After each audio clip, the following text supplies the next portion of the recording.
Nous voulons donc arriver au troisième jour de cette petite mission de paroisse, mission de carême. M. l'abbé Guépin sera à votre disposition, je pense, pendant l'exposition des Saints-Sacrements, si vous souhaitez vous confesser. Demain, il y a les confessions de 4h à 6h, mais si pour une raison ou pour une autre, vous souhaitez vous confesser dans la journée, vous ne pouvez pas venir aux horaires, n'hésitez pas à passer un coup de téléphone, on vous confessera dans la journée. Donc je voudrais un petit peu reprendre, encore une fois, reprendre la passion pour nous donner vraiment l'esprit d'église. Il me semble que c'est une des choses certainement les plus importantes que nous avons à faire, haïr l'esprit de nouveauté, haïr l'esprit, la curiosité de l'esprit. Je l'ai déjà dit plusieurs fois, lorsque le pape Saint Pie X a condamné le modernisme, il donne comme une des raisons principales du modernisme, avec l'orgueil, avec l'ignorance, il donne l'amour des nouveautés. Et donc il faut que nous prenions un grand soin de chasser loin de nous tout esprit de nouveauté, en matière liturgique, en matière dogmatique. Pourquoi? Parce que l'Église n'a pas besoin de s'adapter au monde. La curiosité vient du fait que l'on pense qu'il faut s'adapter au monde moderne. Comme le monde moderne change, donc il faut tout changer. Si au contraire on a compris que ce n'est pas à nous de nous adapter, c'est pas au bon Dieu de s'adapter au monde, mais au monde de s'adapter au bon Dieu, les choses changent complètement. Et cet esprit, si vous voulez, qui est l'esprit contradictoire à celui du monde, c'est ce qu'on appelle l'esprit de la croix. C'est vraiment cela qu'il faut comprendre. Je voudrais vous donner un certain nombre de textes pour vous aider à bien comprendre cela. L'esprit missionnaire de l'Église, l'esprit apostolique de l'Église, c'est l'esprit qui est fondé sur la croix de notre Seigneur. Où on fonde toute l'œuvre apostolique de l'Église, l'œuvre de conversion des âmes sur la croix de notre Seigneur Jésus-Christ, où on essaie de fonder l'Église sur l'homme. Donc, où on a une société théocentrique centrée sur notre Seigneur Jésus-Christ, ou on a une société homocentrique, naturaliste, humaniste, comme vous voulez, qui est centrée sur l'homme. L'Église catholique n'est pas centrée sur l'homme, ne sera jamais centrée sur l'homme. Et le jour où l'Église catholique cherche à se centrer sur l'homme, c'est la fin de l'Église catholique. Parce que le jour où l'Église catholique cherche à se centrer sur l'homme, on perd l'esprit apostolique. Et je crois qu'une des caractéristiques de l'Église moderne, c'est justement d'avoir complètement perdu l'esprit apostolique. Au contraire, une des caractéristiques de l'Église catholique, c'est le désir de conversion. Conversion personnelle d'abord, puis conversion des âmes. J'en veux pour exemple, pour preuve, une très belle oraison, j'aime beaucoup, c'est l'oraison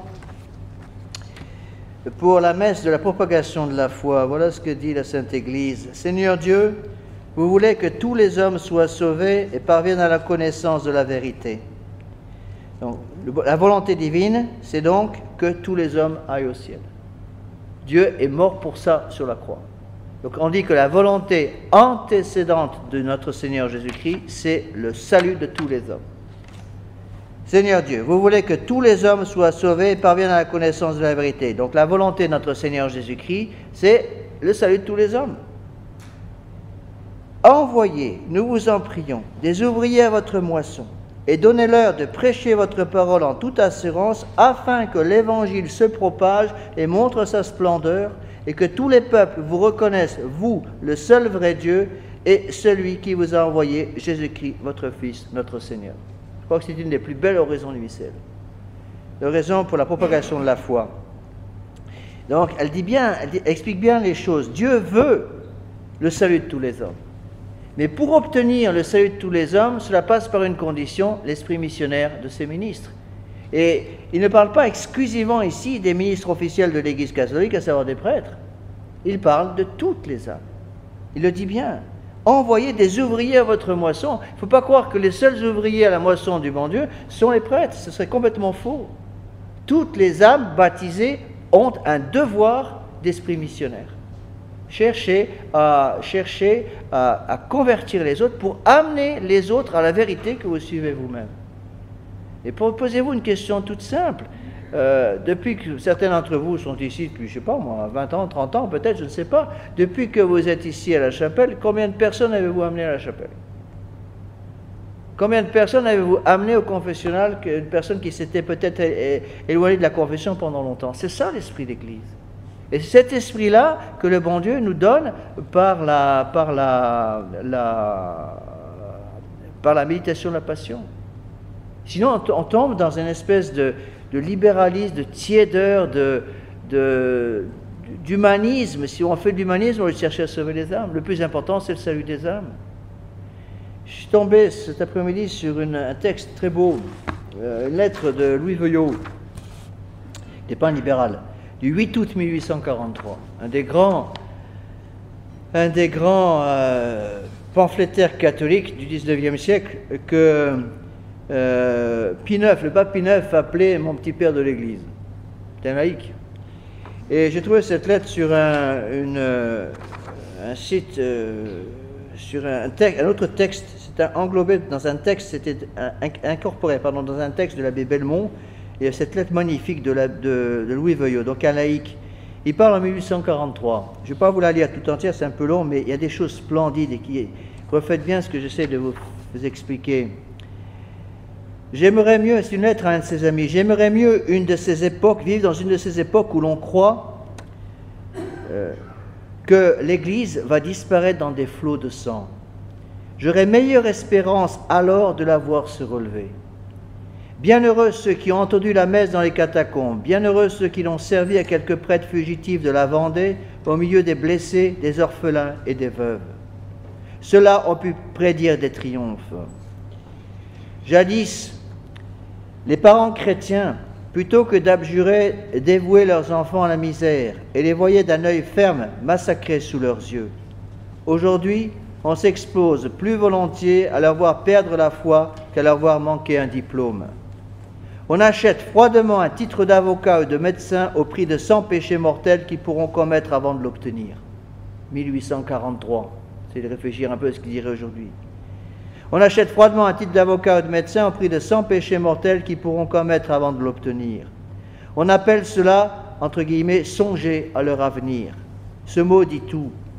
Quand on était chrétien, l'avenir était au ciel. Il n'y est plus. Il est ici dans les boutiques, dans les négoces, dans les affaires, dans la boue.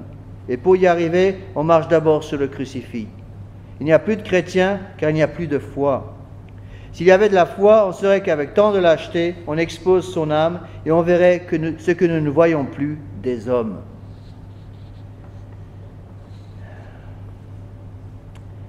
Si le journal des débats n'avait inventé pour nous le nom de néo-catholique, nous devrions l'inventer, nous, pour cette race poltronne, car elle est en effet nouvelle. Partout où je la tâte, sous la mitre, sous la soutane ou sous l'habit bourgeois, j'y sens des lacunes et des excroissances qui en font une espèce particulière. Ce sont des chrétiens avec beaucoup de ventre en plus et beaucoup de cœur en moins. Ce qu'il faut faire, prier le bon Dieu d'abord, lui demander pour unique grâce de l'aimer follement, sans aucune espèce de prudence ni de raison en ce qui nous concerne. Accepter les croix, accepter les affronts, les solliciter, nous préparer à ne rien craindre et à ne point jurer qu'on ne s'appliquera pas un jour quelque peu de discipline. Pour ce qui concerne nos chers frères, aviser le plus tôt possible à les faire rouer de coups, car ce n'est qu'alors qu'ils se défendront et qu'ils se souviendront qu'ils sont ici l'Église militante et non pas l'Église croupissante. Il y avait de belles phrases. Quand je vois les évêques supporter l'université, les laïcs ne songeaient qu'à leur peau de bouille, ça veut dire leur garde-manger, si vous voulez. Les ordres religieux mourir d'inanition au milieu de cette jeunesse qui n'a rien à faire et qui se met à entretenir les pauvres parce que cela coûte moins cher et que c'est plus honnête, je dis qu'il n'y a plus qu'un péril de lécher les choses sur ce pied-là. Cherchez des affaires et poussez-les. Ensuite, il finit en parlant d'une autre personne, c'est une lettre privée de Louis Veuillot. Dites à cette personne que Dieu l'aime et qu'on est heureux d'être du nombre de ces martyrs à une époque où les chrétiens ne redoutent que la croix, c'est-à-dire ce qui est le caractère même du chrétien. C'est très fort, mais c'est exactement ça. La raison pour laquelle nous sommes tellement malheureux souvent, c'est parce qu'on essaie de refuser la croix. Et qu'on oublie que la croix est le centre de tout. Vous avez aussi des choses magnifiques, évidemment, dans l'imitation de notre Seigneur Jésus-Christ. Je ne vais pas tout vous lire parce que ça serait beaucoup trop long, mais je vous conseille de lire, c'est facile à retrouver. Lisez, pour votre lecture spirituelle pendant ces quelques jours, le Triduum sacré, lisez les 2 derniers chapitres du livre 2 de l'imitation de notre Seigneur, l'imitation du Christ. Vous savez qu'on a dit que l'imitation du Christ était le plus bel ouvrage jamais sorti de la plume d'un homme. Pourquoi? Parce que les évangiles sont hors concours. Ils viennent du Saint-Esprit. Le plus bel ouvrage jamais écrit, c'est l'imitation du Christ. On ignore son auteur, sans doute Thomas à Kempis. On n'est pas sûr. Vraisemblablement avec des textes de Saint-Augustin. Mais les 2 derniers chapitres du livre 2 parlent justement de l'amour de la croix. Et c'est parce que l'amour de la croix se perd que l'amour de la messe se perd. Pourquoi? Parce que la messe, c'est la croix.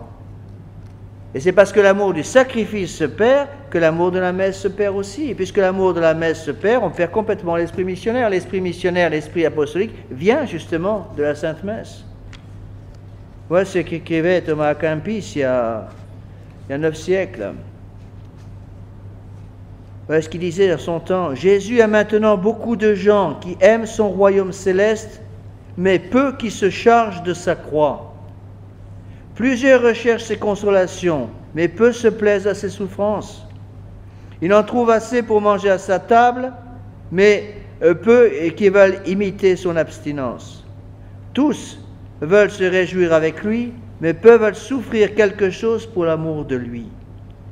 Plusieurs suivent Jésus jusqu'à la fraction du pain, mais bien peu jusqu'à boire le calice de sa passion. Plusieurs révèrent ses miracles, mais peu embrassent l'ignominie de sa croix. Plusieurs aiment Jésus tant qu'il ne leur arrive point d'adversité.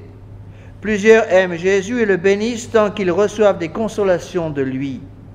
Mais s'ils se cachent, s'ils les abandonnent tant soit peu, ou ils se plaignent, ou ils tombent dans un excès d'abattement. Ceux au contraire qui aiment Jésus pour l'amour de Jésus et non pour la consolation particulière, le bénissent dans toutes les traverses et les peines d'esprit comme dans les plus grandes consolations.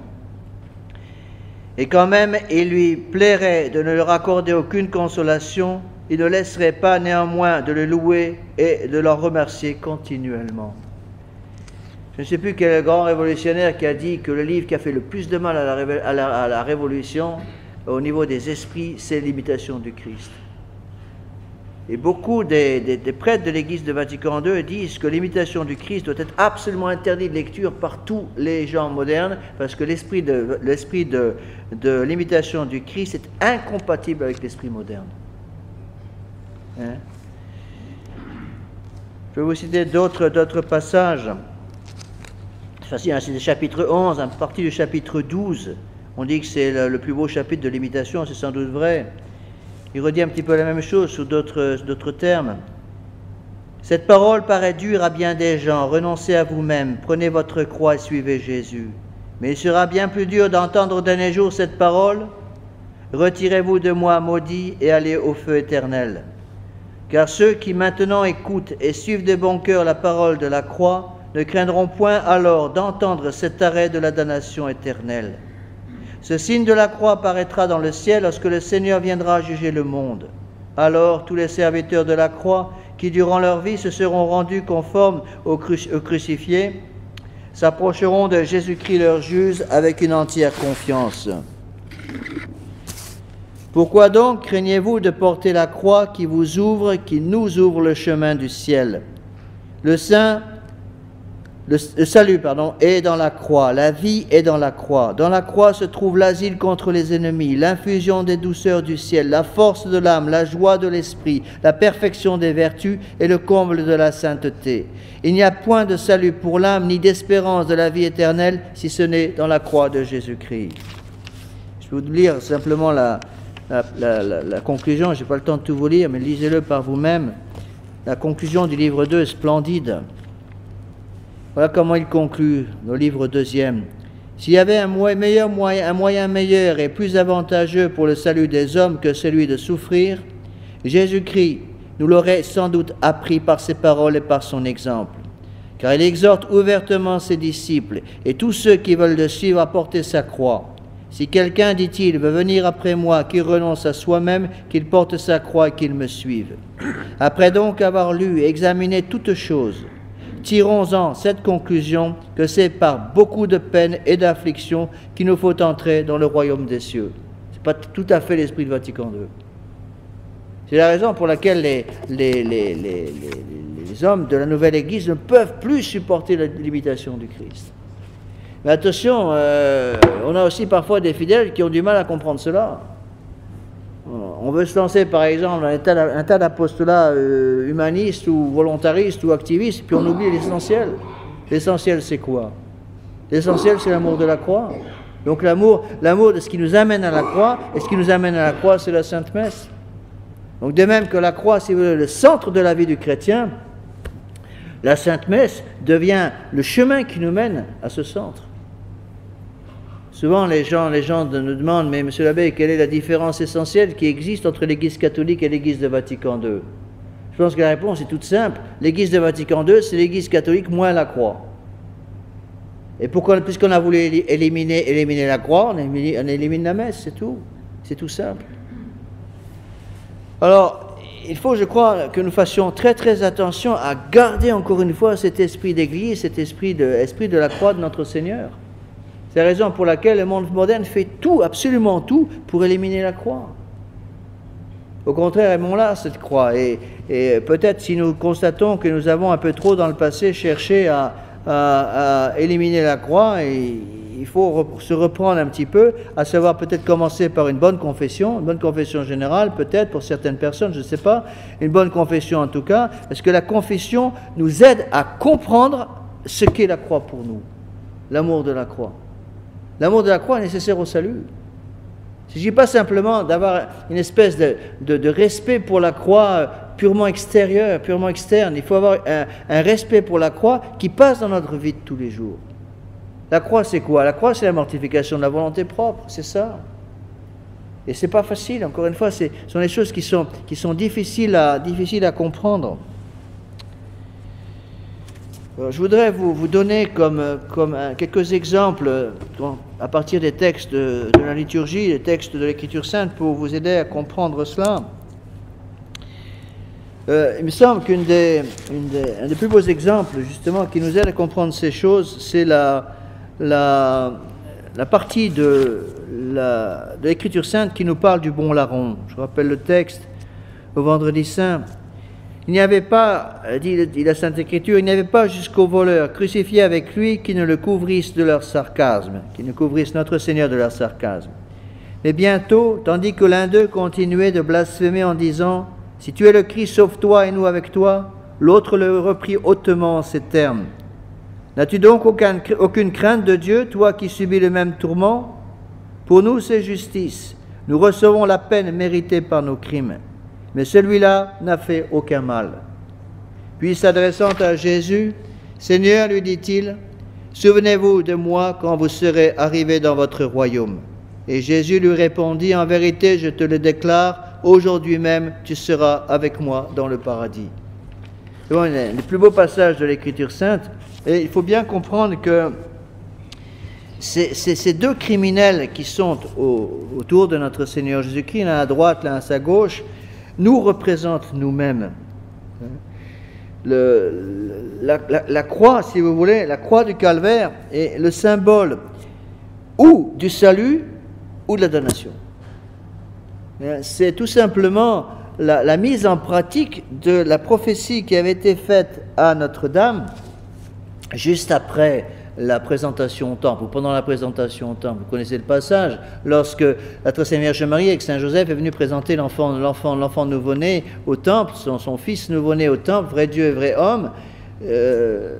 Siméon attendait, ce vieillard attendait, il lui avait été promis qu'il ne verrait pas la mort avant d'avoir tenu en ses mains le Sauveur du monde. Et il faut comprendre cette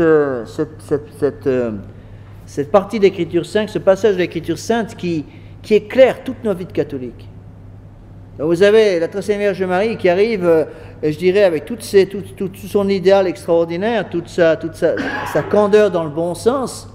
Elle arrive toute joyeuse pour présenter son enfant au Seigneur, selon la loi. Et elle tombe sur ce vieillard qu'elle n'avait jamais rencontré avant, qui va prendre cet enfant, guidé par le Saint-Esprit, et qui va lui dire, cet enfant sera un signe de contradiction pour beaucoup, pour le salut de beaucoup en Israël, pour le salut et la chute de beaucoup en Israël. Un signe de contradiction. Et ensuite, il la regarde et lui dit, et vous, un glaive de douleur vous transpercera l'âme. Pour en empêcher de tourner en rond, c'est exactement ça. Cette Vierge, notre Vierge Marie, n'avait jamais rencontré cet homme. Donc pourquoi notre Seigneur Jésus-Christ est-il un signe de contradiction? Eh bien justement, il est un signe de contradiction par sa croix. C'est la raison pour laquelle le vieillard Siméon dit bien que notre Seigneur sera un signe pour le salut ou la ruine de beaucoup en Israël. Ça veut dire quoi? Ça veut dire que devant la croix, il n'est pas possible d'être neutre. La croix, si vous voulez, nous accapare de telle façon que nous sommes obligés tous de prendre une position ou pour ou contre. Il n'est pas possible d'être neutre. La neutralité n'existe pas devant la croix. Donc, ou on accepte notre Seigneur Jésus-Christ et sa croix, ou on le rejette. C'est la raison pour laquelle Siméon dit bien, notre Seigneur est un signe de contradiction. Et j'insiste là-dessus parce que beaucoup de gens comprennent cette phrase de travers en disant, mais oui, notre Seigneur Jésus-Christ est signe de contradiction tout simplement parce qu'il est Dieu. Parce qu'il est Dieu, c'est faux. Notre Seigneur Jésus-Christ n'est pas un signe de contradiction pour les Romains parce qu'il est Dieu. Ça ne gênait pas les Romains du tout d'avoir un Dieu de plus. Et en général, quand ils prenaient le pouvoir sur un pays, quand ils battaient un pays militairement, ils incorporaient tranquillement les dieux du pays qu'ils venaient de combattre. Ils adaptaient ces dieux-là à leur propre panthéon des dieux. Un de plus, un de moins, ça ne leur faisait rien du tout. Ils étaient complètement panthéistes. Donc si quelqu'un, à leur époque, disait notre Seigneur Jésus-Christ est Dieu, ça ne les gênait pas du tout. Donc la contradiction n'est pas là. La contradiction n'est pas à dire notre Seigneur Jésus-Christ est Dieu. Ça ne gêne personne, ça ne gêne pas le monde moderne. Vous pouvez même aller dire ça devant M. Hollande, ça ne gênera pas trop. Vous pouvez dire notre Seigneur Jésus-Christ est Dieu, trop bien. Bon. Il y en a qui pensent que notre Seigneur Jésus-Christ est Dieu, il y en a qui pensent que Bouddha est Dieu, il y en a qui pensent que Mahomet est Dieu. Faites comme vous voulez, liberté totale. Mais allez dire, notre Seigneur Jésus-Christ est l'unique vrai Dieu. Vous allez voir ce qui va vous arriver. Alors d'un seul coup, là, les belles paroles, les beaux sujets vont disparaître immédiatement. Donc notre Seigneur Jésus-Christ n'est pas un signe de contradiction parce qu'il prétendait être Dieu. Il est un signe de contradiction parce qu'il a dit qu'il était l'unique vrai Dieu. Et qui dit unique vrai Dieu entraîne évidemment par voie de conséquence que tous les autres dieux sont faux. Et c'est ce qu'ont prêché les apôtres. Les apôtres ont tous fini, sauf Saint Jean, ont tous fini martyrisés. Pourquoi? Parce qu'ils ont prêché un Dieu en dehors duquel il n'y a pas de salut. Ils ont prêché la croix. C'est ça qu'il faut bien comprendre. Et c'est la même chose, mes bien chers frères, c'est la même chose pour l'Église. Souvent les gens nous disent, mais l'Église catholique est persécutée parce qu'elle prétend être divine. C'est faux. Il y a des tas d'églises qui prétendent être divines. Les musulmans prétendent avoir une église divine, les bouddhistes prétendent avoir une église divine, les républicains prétendent avoir une république laïque plus ou moins divine. Ça ne les gêne pas du tout. Où est la contradiction? La contradiction ne consiste pas du tout pour l'Église catholique à dire qu'elle est une Église divine. Encore une fois, d'autres Églises prétendent la même prérogative. L'Église est persécutée. Pourquoi? Parce que l'Église dit, hors de l'Église catholique, il n'y a pas de salut. Et c'est ça qui provoque les persécutions. À partir du moment où on accepte la vérité, qu'on accepte de prétendre que la vérité catholique est une vérité parmi tant d'autres, ça ne gêne personne. Et c'est ça l'esprit de la croix. Et donc, si notre Seigneur Jésus-Christ a été persécuté, parce qu'il disait qu'il était l'unique vrai Dieu, c'est la raison pour laquelle il a été crucifié. Si l'Église catholique a toujours été persécutée parce qu'elle prétendait être l'unique Église catholique, ne soyez pas étonnés, mes bien chers frères, si vous et moi nous sommes persécutés.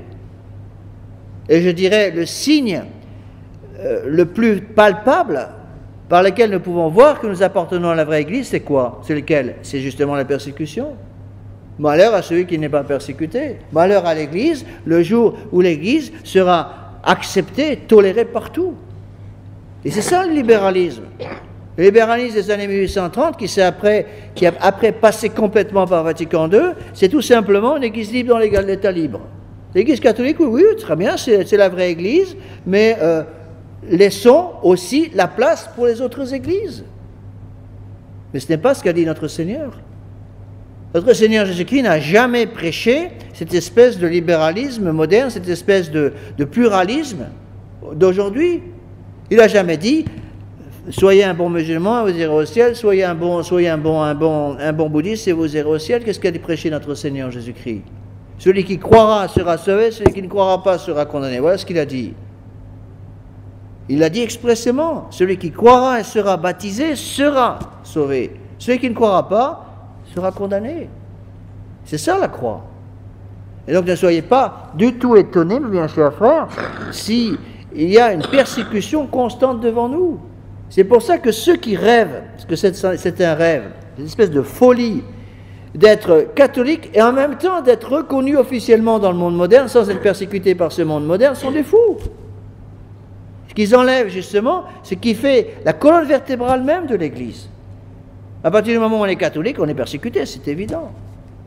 C'est la raison pour laquelle beaucoup de théologiens pensent qu'on peut littéralement rajouter une 5e note à l'Église, de la véritable Église, c'est-à-dire des marques par lesquelles on peut reconnaître la véritable Église du Christ, une sainte catholique apostolique est persécutée.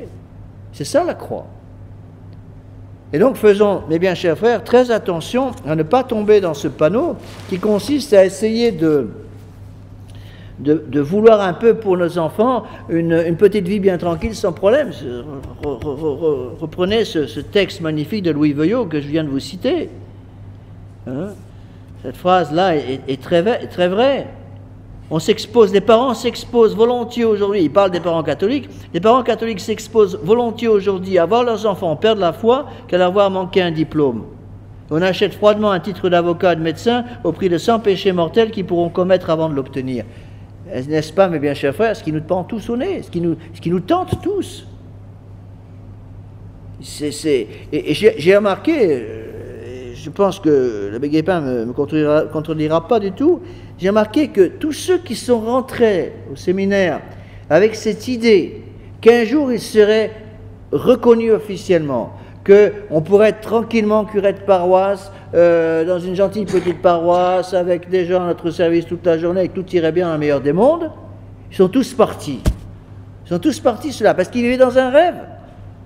Et le jour où ils ont compris que c'était un rêve, ils sont partis complètement découragés. Au contraire, tous ceux qui sont rentrés au séminaire en sachant parfaitement qu'ils seront toujours persécutés, qu'on ne serait jamais reconnus par l'Église officielle, qu'on ne serait jamais reconnus par les gouvernements officiels et qu'on serait persécutés, quelles que soient les choses que nous faisons par tous ces ennemis de l'Église, on n'a jamais été déçus parce que c'est ce qui nous est arrivé tout le temps. Donc demandez, mais il faut demander, mes bien chers frères, cette grâce de compréhension de ce qu'est l'esprit de la croix. L'esprit de la croix, c'est un esprit de persécution. Et c'est la raison pour laquelle l'Église doit être missionnaire. Mais comment l'Église est-elle missionnaire? L'Église est missionnaire par la prédication de la croix. C'est ce que disait saint Paul, qui prêchait Jésus-Christ et Jésus-Christ crucifié. On ne prêche pas à notre Seigneur, à Jésus qui n'est plus crucifié, justement. Et ça, c'est le monde moderne. Parfois, les gens nous demandent, c'est arrivé souvent quand on rencontre des gens qui ne sont pas de la tradition, qui nous disent, mais monsieur l'abbé, entre ces deux églises, ils se rendent bien compte qu'il y a deux églises, l'église traditionnelle, comme ils l'appellent, et puis l'église de Vatican II. Bon, à mon avis, il faut dire l'Église catholique et l'Église de Vatican II. Il n'y a pas 36 églises. Ou on est dedans, ou on est dehors. Mais les gens parfois nous disent, qu'ils ne sont pas au courant, nous disent même, monsieur l'abbé, quelle est la meilleure église? L'Église catholique ou l'Église de Vatican II? Mais on peut répondre en reprenant cette expression Mélenchon. Mélenchon, c'est un bandit, un des disciples de Luther. La mère de Mélenchon était catholique. Elle était évidemment un peu surprise de voir les choix théologiques de son fils, Et elle lui a demandé, avant de mourir, mais attendez, mais mon fils, pour de ces deux églises, l'église catholique et la protestante, laquelle est la meilleure? Réponse de Melanchthon, pour vivre, la protestante, mais pour mourir, il vaut mieux être catholique. Et heureusement, elle a compris, elle est morte catholique. Et c'était un bandit qui disait cela. C'est la même chose quand les gens nous demandent quelle est la différence essentielle entre l'église catholique et l'église de Vatican II. La réponse, elle est là. La croix en moins. Enlevez la croix de l'église catholique et vous avez l'église de Vatican II. Mais si on enlève la croix de l'église catholique, on enlève tout. On enlève en quelque sorte le roc même sur lequel le bon Dieu a voulu fonder son église. Et je pense que c'est capital de comprendre cela. C'est la seule façon d'être heureux. C'est la seule façon d'amener nos enfants à être heureux. Pour être vraiment heureux, il faut avoir compris de cela. À partir du moment où vous avez compris, nous avons compris tous qu'un catholique, c'est quelqu'un qui sera persécuté tout le temps par l'esprit du monde, on ne sera jamais déçu parce que vous serez toujours persécuté. Au contraire, si vous essayez de faire croire à vos enfants qu'on peut arriver à avoir une petite place au soleil sans aucun problème dans le monde moderne, ils seront toujours tristes parce qu'ils n'auront jamais cette petite place au soleil. Ils vont vite comprendre qu'à partir du moment où ils sont catholiques, ça veut dire qu'ils vont être persécutés partout. Quel que soit le travail qu'ils font, quelles que soient les études qu'ils font, quel que soit ce qu'ils font, il va falloir qu'ils aient un choix à faire. Et ce choix, quel est-il? Ou notre Seigneur, ou le monde. Et donc il n'y a pas de choix. Et c'est, je pense, quelque chose de fondamental. Et je voudrais essayer d'expliquer ce point-là, qui est très important, par justement l'histoire de Dolaron. Et beaucoup de pères de l'Église nous disent que ces deux criminels nous représentent. Pourquoi? Parce que devant la croix de notre Seigneur, je viens de vous l'expliquer, on ne peut pas être neutre. Il y a donc un choix à faire, ou pour ou contre. Donc, disent-ils, avec les deux criminels, on a un choix ou de tout gagner ou de tout perdre. Et on le voit très bien par rapport à la croix de notre Seigneur. Donc la croix est au centre, notre Seigneur Jésus-Christ est toujours vivant, crucifié sur sa croix, en train de perdre tout son sang. Et il y a deux croix, une à droite, une à gauche. Il y en a un qui va utiliser cette croix pour se sauver et l'autre qui va utiliser la même croix pour se perdre. Pourquoi? Parce qu'il y en a un qui l'accepte et l'autre qui le refuse. Celui qui l'accepte, c'est Saint Dismas, donc, qui va faire un acte de foi extraordinaire en disant « Souvenez-vous de moi quand vous serez arrivés dans votre royaume ». Il dit ça à quelqu'un qui est pendu à la croix, qui apparemment est condamné à mort pour crime d'État, contre l'État, et qui est en train de mourir. « Souvenez-vous de moi quand vous serez dans votre royaume ». C'est quoi? C'est un acte de foi, un acte d'espérance, un acte de charité. Acte de foi parce qu'il reconnaît que cette personne qui est en train de mourir à sa droite a vraiment un royaume dans lequel il va aller, dont il est le roi. Acte d'espérance parce que derrière la mort, il y a ce royaume qui nous attend. Et acte de charité par lequel il vient d'expliquer à son confrère qu'il est juste pour eux de mourir parce qu'ils ont commis des péchés, mais cette personne-là qui meurt au milieu de nous n'a pas commis ces péchés. Et donc, ça, c'est la vertu de charité. Et justement, parce qu'il fait cet acte de foi, d'espérance et de charité par une grâce extraordinaire du bon Dieu. La tradition pense que c'est une grâce obtenue par l'intermédiaire de la Sainte Vierge Marie. J'ai déjà expliqué ça plusieurs fois, très bien. Mais ce qui est magnifique, c'est justement que vous avez le bon larron, qui va utiliser donc cette croix pour tout gagner, alors que l'autre, qui est exactement à la même distance de la même croix, va utiliser cette même croix pour tout perdre. Cela explique bien à chacun d'entre nous, mes bien chers frères, que nous aussi, nous devons faire un choix ou aimer Dieu ou haïr Dieu. Il n'y a pas de juste milieu. Il n'est pas possible d'avoir une petite vie tranquille sans problème. C'est impossible. Ça, il faut bien comprendre, il ne faut pas mentir à nos enfants. La pire éducation qu'on puisse donner à nos enfants, c'est de leur faire croire qu'ils peuvent avoir une petite place au soleil dans le monde moderne. Il faut leur dire le contraire. Il ne faut pas leur mentir. Sinon, ils vont être complètement perdus. Ils vont vite comprendre que pour avoir une petite place au soleil, dans le monde moderne, eh bien, il va falloir qu'ils abandonnent quelque chose. Je me rappelle, une des toutes premières retraites que j'ai prêchées aux États-Unis, j'ai eu un jeune avocat qui venait de passer son diplôme au barreau de New York. Il était tout jeune, il venait de finir ses études, brillamment d'ailleurs, et il avait quelques mois d'exercice et il est venu faire la retraite. Et on a parlé ensemble et il m'a dit, Monsieur l'abbé, il y a un problème. Je suis avocat, je veux être honnête dans mon travail et j'ai déjà plaidé plusieurs fois depuis ces 3 mois de pratique de mon métier et je me suis vite rendu compte d'une chose, c'est que c'est pas possible de plaider sans offenser le bon Dieu. Je peux pas, parce que si je plaide sans offenser le bon Dieu, je perds tous mes procès. Ah, il y a un problème technique, c'était sûr. Bon, j'y suis allé doucement pour lui faire comprendre petit à petit. Il a compris ça au cours de sa retraite d'ailleurs. Et à la fin de la retraite, il a donné sa réponse par lui-même, parce que je n'ai pas voulu le lui imposer, je voulais qu'il la comprenne par lui-même. Et à la fin de la retraite, il a compris, il a dit, Monsieur l'abbé, je ne peux pas être avocat catholique, c'est impossible vu que toutes les lois sont tournées. Et donc, si en tant qu'avocat, je veux être catholique, je vais perdre tous mes procès. Donc, je dois changer de boulot. Je dois changer de travail, c'est ce qu'il a fait. Il a repris ses études et il est devenu économe, pas économe, accountant, comment on dit ça en français, je cherche le terme d'accountant, la personne qui s'occupe des finances financières, il y a un mot pour ça, j'ai le bout de la langue, mais je ne le retrouve plus, c'est pas grave. Donc, il est devenu financier, si vous voulez, dans une institution. Inutile de vous dire qu'il a dû diviser par 10 son salaire mensuel, il a sauvé son âme.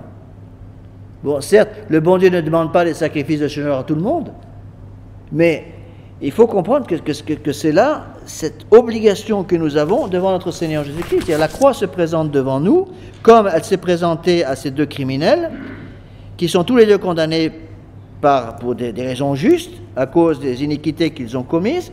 Il y en a un qui se sauve, un qui se damne. Donc devant la même croix, un prend l'ascenseur vers le haut, vers le paradis, l'autre prend l'ascenseur vers le bas, vers l'enfer. Devant la même croix. Pour bien nous expliquer que personne ne peut être neutre devant notre Seigneur Jésus-Christ. Et donc les pères expliquent bien que ces 2 criminels parlent comme nous. C'est-à-dire que ces 2 criminels étaient essentiellement des voleurs, et que nous aussi, nous avons volé, volé dans le sens que nous avons mis notre volonté propre à la place de la volonté du bon Dieu.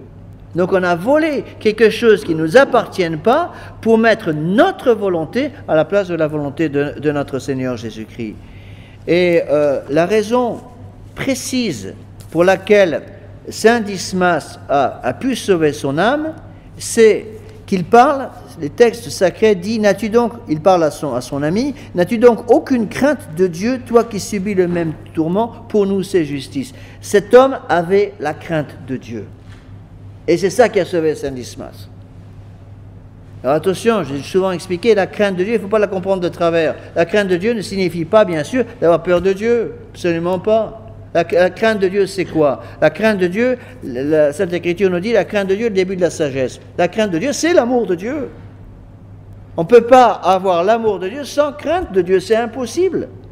La crainte de Dieu, c'est quoi? C'est la crainte d'offenser celui qu'on aime. C'est ça la définition de la crainte de Dieu. La crainte de Dieu que je dois avoir à mon âme, qui va me donner accès à la croix, c'est la crainte de perdre ce qui est le plus important pour moi. Et le plus important pour moi, c'est mon salut. Donc la crainte de Dieu, c'est la crainte d'offenser par le péché celui qui meurt pour moi sur la croix. C'est ça. Et c'est cette crainte de Dieu qu'il nous faut demander. Et donc, en ce début de Triduum Sacré, juste avant les jeudis, vendredis, samedi saint, qui est vraiment le cœur de toute l'Église catholique, le cœur de la liturgie catholique, il faut demander cette crainte de Dieu. Mais il ne faut pas croire que la crainte de Dieu est quelque chose de négatif. Il ne faut pas avoir peur de Dieu. C'est avoir peur d'offenser Dieu. Pourquoi? Parce que si on offense quelqu'un qu'on aime, on prouve à cette personne qu'on ne l'aime pas vraiment. Et c'est la même chose pour notre Seigneur Jésus-Christ. Si je prétends aimer notre Seigneur, mais que dans la vie pratique de tous les jours, je l'offense par le péché, je suis un menteur. Oui, il faut bien comprendre ces choses-là.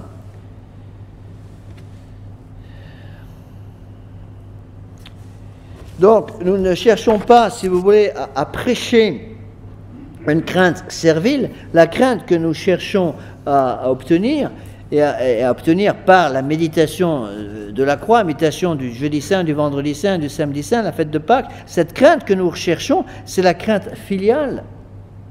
Notre Seigneur Jésus-Christ qui nous dit vraiment, je ne vous appelle plus mes servants, je vous appelle mes amis. Et la crainte d'un ami, c'est quoi? C'est d'offenser celui à qui il a donné son amitié. Surtout quand celui qui nous aime est celui qui nous a tout donné. Donc nous devons, en tant que catholiques, avoir la peur la plus importante que nous devons constamment avoir en notre cœur, la crainte la plus importante, la plus réelle, c'est d'offenser un Dieu qui nous a tout donné.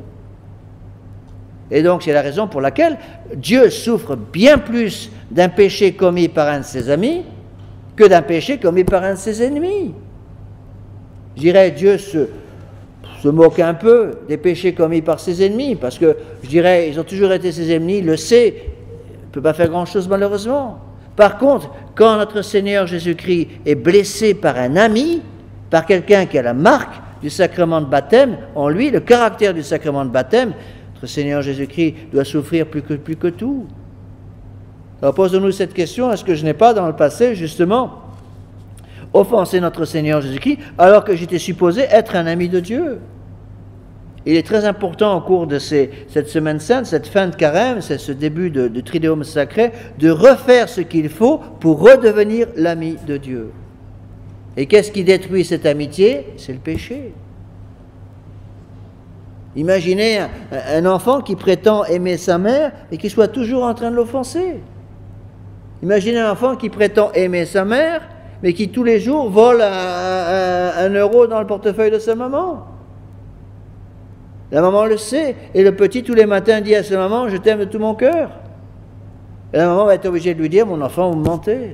C'est faux, vous ne m'aimez pas. Si vous m'aimiez, vous ne seriez pas en train de me voler tous les matins. Mais c'est la même chose avec notre Seigneur. Ce n'est pas celui qui dit Seigneur, Seigneur qui entrera dans le royaume des cieux, mais celui qui écoute la voix du bon Dieu et qui la met en pratique.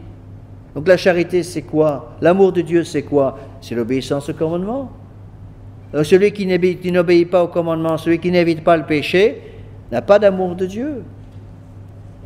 Et ça, c'est fondamental à comprendre. Je suis absolument convaincu qu'une des raisons pour laquelle des millions et des millions de personnes ont perdu la foi avec l'Église de Vatican II, c'est parce que l'Église de Vatican II a détruit la crainte de Dieu. La crainte de Dieu est partie complètement, a disparu complètement pour eux.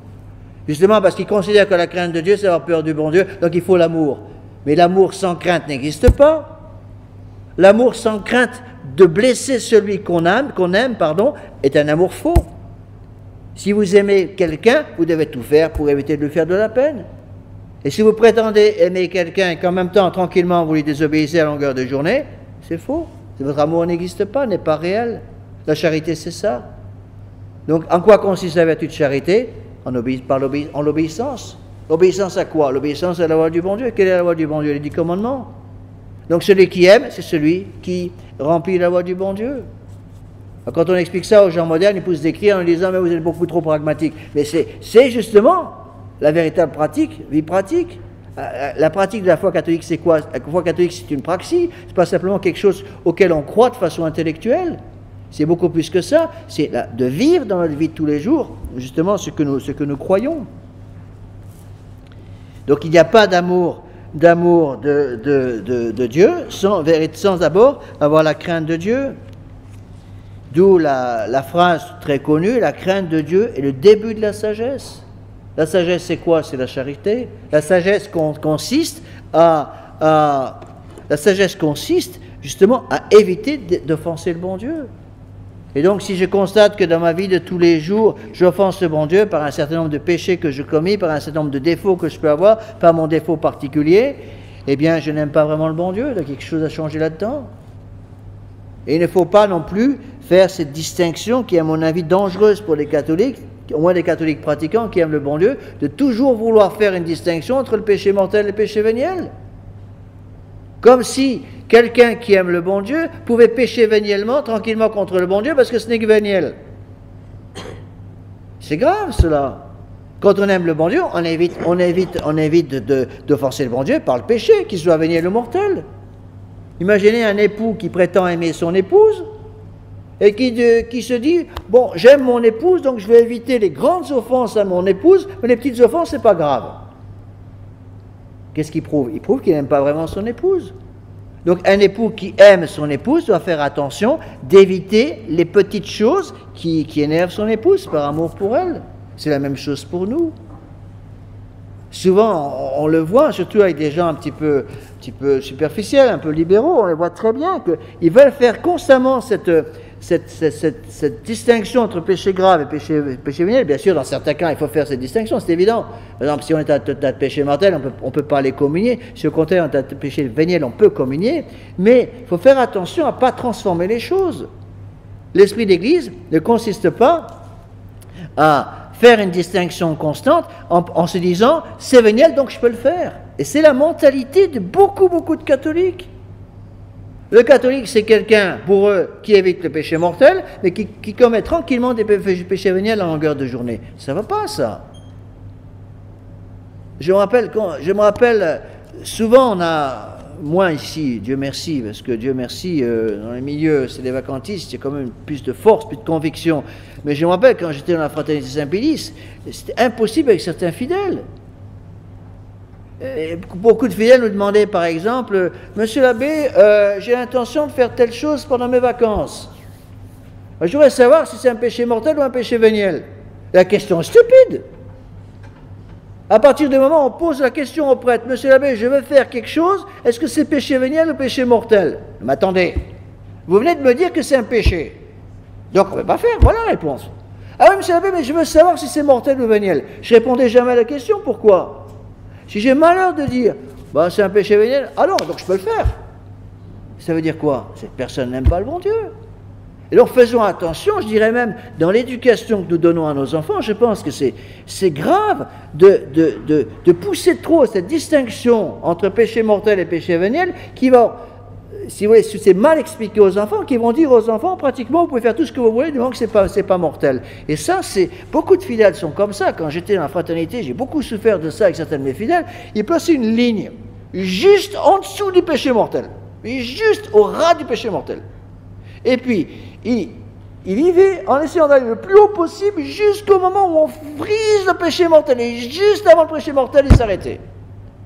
Et puis il disait, ça va, j'ai pas enfoncé le bon Dieu, je suis vraiment doué, j'ai évité le péché mortel.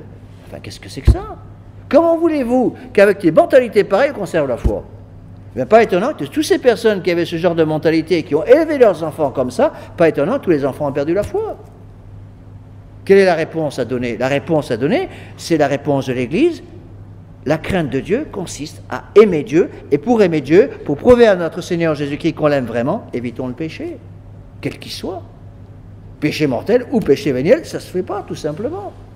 Quelqu'un qui, de propos délibérés, est capable d'offenser le bon Dieu, veut offenser le bon Dieu, quelqu'un qui n'est pas un ami du bon Dieu. Eh bien, quelqu'un qui n'est pas un ami du bon Dieu est quelqu'un qui est sur la pente de la perdition. Et on le voit très bien dans la distinction, justement, entre les deux larrons. Hein? Il y a beaucoup de choses qu'on peut tirer de cela, si vous voulez. Je pense que le point essentiel pour nous, c'est de comprendre que les pères disent que les deux criminels nous représentent, deux criminels devant Dieu. Un qui refuse de tout gagner et un qui refuse, un qui au contraire veut tout gagner. Et celui qui, avec la grâce du bon Dieu, a décidé de tout donner à notre Seigneur Jésus-Christ se sauve. Celui qui veut garder une certaine partie des choses pour lui-même, il va tout perdre. C'est exactement ce qui se passe avec Gestas, le mauvais larron. Eh bien, cela représente exactement ce que nous faisons souvent. Nous sommes au pied de la croix et nous essayons de voir quel est le moyen, le meilleur marché pour suivre notre Seigneur Jésus-Christ avec le plus petit poids de croix sur les épaules. Mais on ne peut pas se sauver comme ça, c'est impossible. Et c'est cette formation, si vous voulez, spirituelle, très dangereuse, qui crée, si vous voulez, un esprit libéral qui est un esprit de péché. Le libéralisme est un péché. Un esprit libéral qui va mener les gens à essayer toujours de suivre le bon Dieu, mais avec le minimum de croix possible. Et ça tue tout l'esprit missionnaire. L'esprit missionnaire meurt à cause de cela. Et les parents qui ont formé leurs enfants comme ça, c'est toute la formation des années 50, 60 surtout, toute la formation des années 50 et 60, de demander un minimum. Minimum des minimums. Pourquoi les années 50-60? Parce que c'est juste après la Deuxième Guerre mondiale. Et donc il y avait toutes les souffrances des parents pendant la Deuxième Guerre mondiale, et ils disaient, nous ne voulons pas que nos enfants aient les mêmes souffrances que nous. Donc on a tout donné aux enfants. Et cette génération des années 50, 55, 60, cette génération qui a donné après tous les prêtres qui ont tout envoyé promener, malheureusement. Et donc il faut, en ce temps du Triduum sacré, le temps qui nous rappelle la mort de notre Seigneur Jésus-Christ, demander donc justement à avoir cet amour de la croix, prononçons le mot. Celui qui n'aime pas la croix est quelqu'un qui va toujours essayer de minauder pour en faire le moins possible. Et c'est ça qui nous tue. Ce qui nous tue, je pense, dans les familles chrétiennes, c'est justement essayer de placer une barre le plus bas possible pour que les enfants aient une vie facile. Je pense qu'au contraire, il faut placer la barre le plus haut possible. On sera sauvé par quoi? On sera sauvé par la sainteté de nos enfants. On sera sauvé par la sainteté des parents. On sera sauvé, bien sûr, pour nous, par la sainteté des prêtres. Et donc, si je place une barre le plus bas possible, et si j'ai toujours essayé de placer une barre le plus bas possible, parce que je voulais que mes enfants aient un cadre de vie agréable sur la terre, bon, ben monsieur, ils commettent quelques péchés véniels, c'est pas si grave que ça. L'important, c'est qu'ils ne pêchent pas mortellement. Vous détruisez tout l'esprit missionnaire que vous devez avoir dans votre famille. Et c'est ça qui a tué toutes les familles chrétiennes.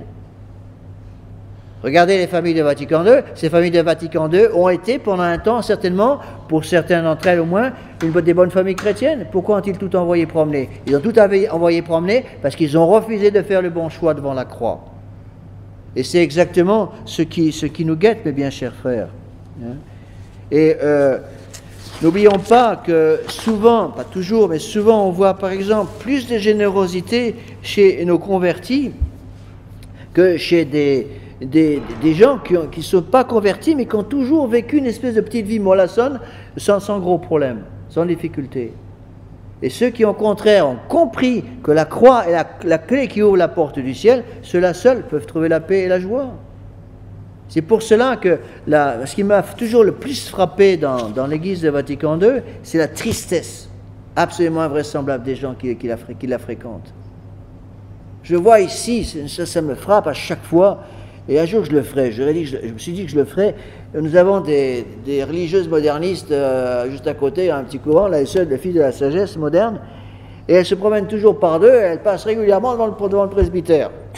Et comme je vais tous les jours dire mon bréviaire dans le jardin des plantes, je les rencontre tous les jours. Et un jour je vais leur demander, j'attends l'occasion, mais je vais le faire. Je vais lui demander, excusez-moi, vous êtes bien sûr de la sagesse, vous? Je vois souvent vous promener là par là. Vous avez tout un point en commun, toujours le même, une tristesse à faire peur. Il dit, pourquoi vous êtes tellement triste? Mais elles sont toutes comme ça, puis quand elles nous voient, une tristesse. Et j'ai toujours, un jour je le ferai, mais ma soeur, mais pourquoi vous êtes si triste? Qu'est-ce qui se passe? Et je pense que la réponse, c'est ça. Elles ont parfaitement compris au fond d'eux-mêmes qu'il n'y a plus de feu sacré. Le feu sacré a disparu, elles attendent tranquillement leur fin de vie, et le feu sacré est mort. Le feu sacré, où est-ce qu'on le prend? Où brûle le feu sacré? Le feu sacré brûle au sommet du Golgotha, au sommet du Calvaire. Donc la personne qui refuse d'aller au sommet du Calvaire pour y trouver notre Seigneur Jésus-Christ, c'est quelqu'un qui va perdre la charité. Le feu sacré, c'est la charité. Donc il nous faut, mes bien chers frères, demander au bon Dieu de nous obtenir ce feu sacré de la charité. C'est le feu sacré de la charité qui va permettre que nous ayons un grand, grand amour de la croix. Et c'est ça qui donne la joie de vivre. Bien sûr, il faut passer par la très sainte Vierge Marie. Encore une fois, j'en ai souvent parlé au cours de cette mission, mais n'oublions pas que il n'y a que par elle que nous pouvons arriver à nous approcher de la croix. Parce que Saint Louis-Marie Guénon-Montfort dit quelle est la confiture des croix.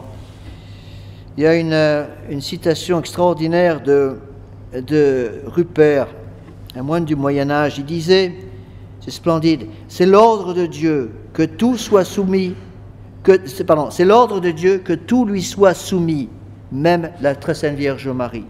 Mais c'est l'ordre de la Vierge Marie que tout lui soit soumis, même Dieu. C'est extraordinaire comme phrase. Je vous la répète, c'est l'ordre de Dieu que tout lui soit soumis, même la très sainte Vierge Marie. C'est l'ordre de la très sainte Vierge Marie que tout lui soit soumis, même Dieu. Et donc, à partir du moment où nous avons cette dévotion à la très sainte Vierge Marie, nous avons notre Seigneur Jésus-Christ avec nous, parce que l'un ne peut pas aller sans l'autre.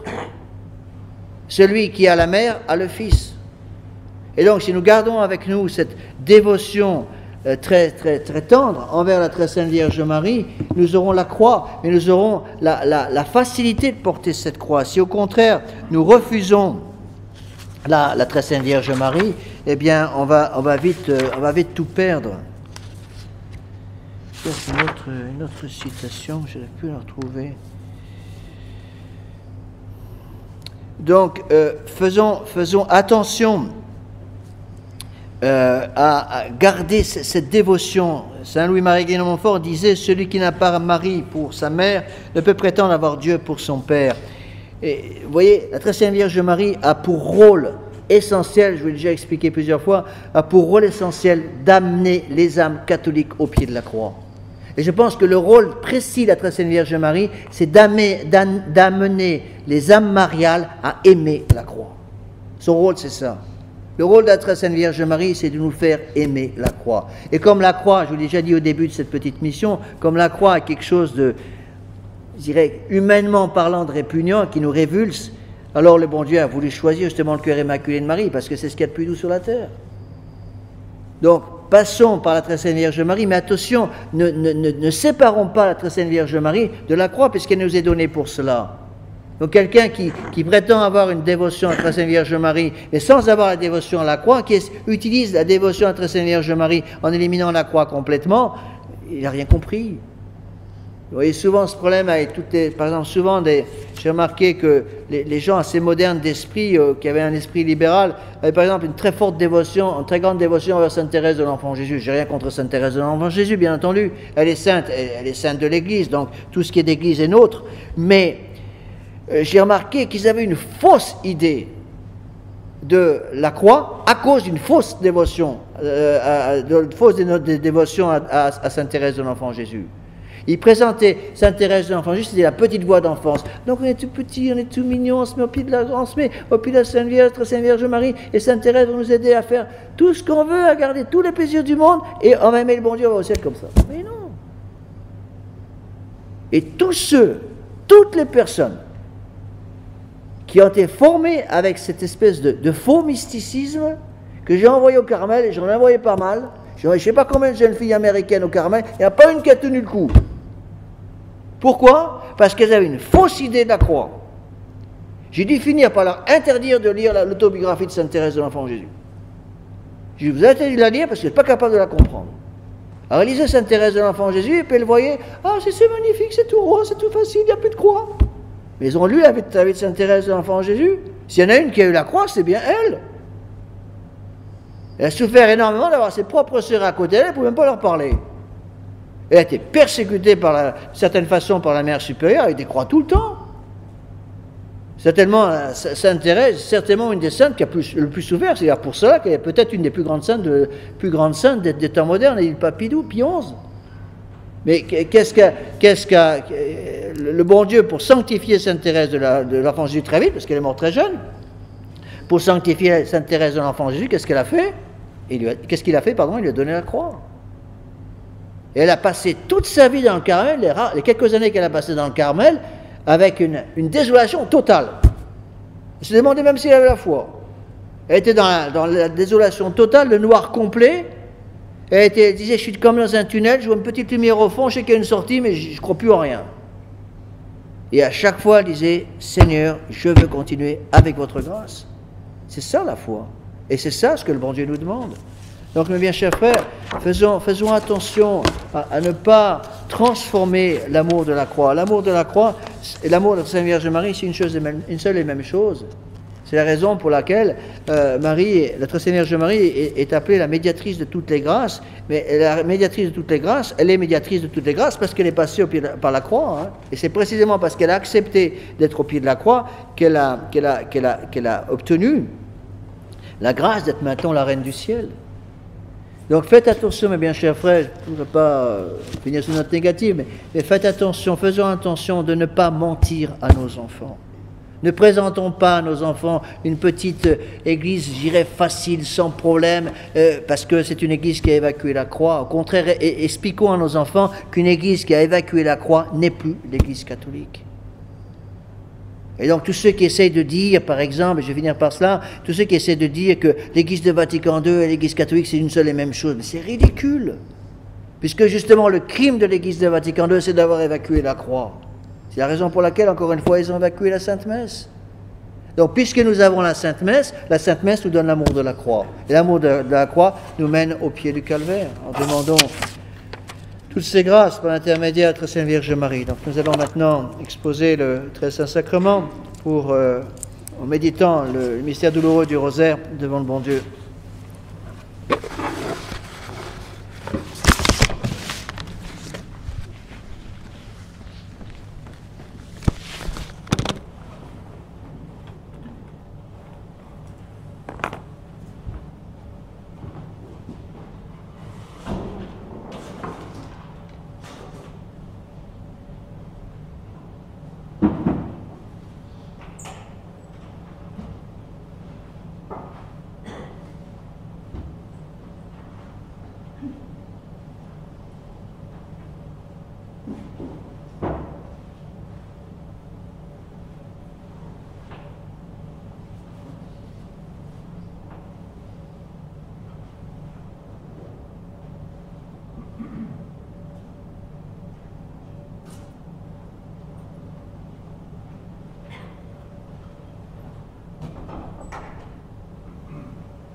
Moi, je vais rappeler que dimanche prochain, dimanche de la Pâque, il n'y aura pas de messe le matin à Notre-Dame des Eaux.